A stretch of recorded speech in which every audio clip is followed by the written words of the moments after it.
At a time when the world is battling the coronavirus pandemic, with many nations registering zero economic activity, China's exports unexpectedly rose in the month of April for the first time in 2020.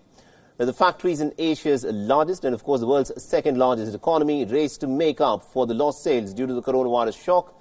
But showing signs of trouble ahead, China has also witnessed a double-digit fall in imports.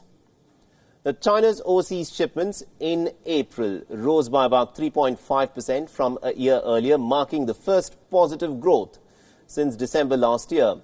That compared with the 6.6% plunge that was registered in the month of March. And China's trade surplus for the period stood at about $45.34 billion against a surplus for $19.93 billion in the month of March. Now, imports also sank by 14.2% from a year earlier, the biggest contraction that's been reported since January 2016. They'd fallen by about 0.9% last month. Now, some economists have attributed to the rise in exports to factory closures elsewhere, just as China's manufacturing has reopened after the extended shutdowns due to the viral outbreak.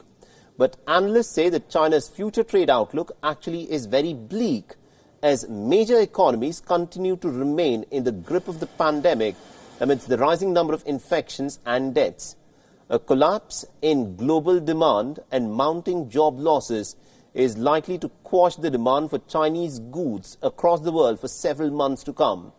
Many Chinese factories are already grappling with the slashed or cancelled overseas orders after having reopened, as the global demand has collapsed. They are faced with rising inventory and falling profits, and some have had to let workers go as a part of the cost-cutting efforts. Economists have also slashed their trade forecast for the near term and are extremely wary due to the fresh hostilities that are being witnessed between Beijing and Washington. China's rise in exports will give more fodder to the United States, that has accused China of benefiting at the cost of the spread of the virus pandemic across the world, plunging many global economies deep into recession.